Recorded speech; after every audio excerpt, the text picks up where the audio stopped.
बोला.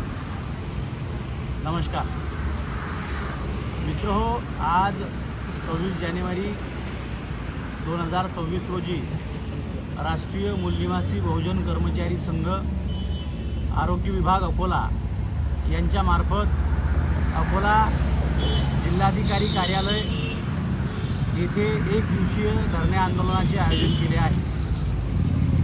हे जे धरणे आंदोलन आहे, हे धरणे आंदोलन करण्यामागचा जो हेतू आहे तो हेतू असा आहे की या आंदोलनामध्ये CNE आणि CPD याच्या विरोधामध्ये आंदोलन करण्यासाठी हे धरणे आंदोलन ठेवण्यात आले आहे. तर सर्वप्रथम हा CNE हा काय प्रकार आहे हा समजणं फार जास्त गरजेचं आहे. तर CNE म्हणजे काय, तर एखादा व्यवसाय तुम्हाला करायचा असेल तर त्या व्यवसायासाठी तुम्हाला लायसनची गरज असते. तशी नर्सिंग व्यवसाय जर आम्हाला करायचा असेल तर त्या नर्सिंग व्यवसायासाठी लायसनची गरज आहे. आणि ते लायसन आम्ही नर्सिंगची डिग्री घेतल्यानंतर आम्हाला ते लायसन मिळालं. आणि ते लायसन मिळाल्याच्या नंतर महाराष्ट्र नर्सिंग काउन्सिलचा असा नियम आहे की दर 5 वर्षानं ते लायसन रिन्यू केलं पाहिजे, तरच तुम्हाला प्रॅक्टिस करण्याचं लायसन जे आहे तुमचं ते चालू राहणार. तर हे जे लायसन आहे हे लायसन दर 5 वर्षांना रिन्यू केलं पाहिजे. याबद्दल आमची कुठची हरकत नाही आहे. परंतु महाराष्ट्र नर्सिंग काउन्सिलच्या माध्यमातून एक अट हे लायसन रिन्यू करण्याकरता ठेवण्यात आली. ती अट काय आहे, तर ती अट अशी आहे, महाराष्ट्र नर्सिंग काउन्सिल म्हणते ही लायसन जर तुम्हाला रिन्यू करायचं असेल तर तुमच्या नॉलेजमध्ये अपडेशन व्हायला पाहिजेत, अपग्रेडेशन व्हायला पाहिजे.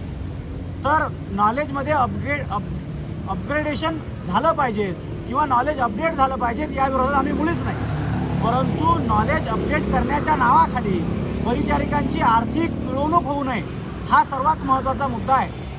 तर महाराष्ट्र नर्सिंग काउन्सिलने हे जे लायसन रिन्यू करायचं आहे या रिन्युअलसाठी 150 क्रेडिट पॉईंट जर तुमच्या नावावर जमा असतील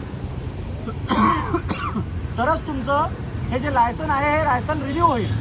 तर हे 150 क्रेडिट पॉईंट कसे मिळतील, तर तुम्हाला एक कंटिन्युइंग नर्सिंग एज्युकेशनचा एक जर तुम्ही सेमिनार अटेंड केला तर तुम्हाला 10 पॉईंट मिळतील. म्हणजे तुम्हाला 15 सेमिनार अटेंड करावं लागतील, 15 प्रोग्राम अटेंड करावं लागतील. आणि 15 प्रोग्राम जर तुम्हाला अटेंड केले तर तुम्हाला 150 क्रेडिट पॉईंट मिळणार. आणि साधारणतः एका प्रोग्रामचा खर्च जर एका नर्सकडून जर 500 रुपये पकडला तर 15 प्रोग्राम त्या नर्सला अटेंड करावं लागतील. म्हणजे त्या नर्सेसचे पिळवणूक होईल, आर्थिक पिळवणूक होईल. म्हणून आमचा या जो CNEचा प्रकार आहे या CNEला विरोध आहे.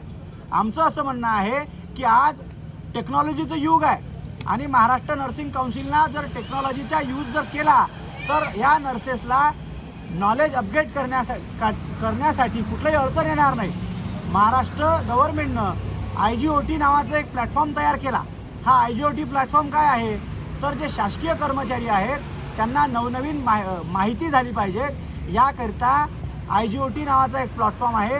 त्यावर ज्या विषयामध्ये जे विद्वान लोक आहेत त्या विषयाची माहिती त्या IGOT प्लॅटफॉर्मवर टाकतात आणि ती माहिती आपण 24 घंट्यामध्ये कधी ती माहिती ऐकू शकतो. आणि ती माहिती ऐकली तर आपल्याला एक प्रमाणपत्र भेटते की तुम्ही अशा पद्धतीची माहिती ऐकली, तुम्हाला हे प्रमाणपत्र देण्यात येते.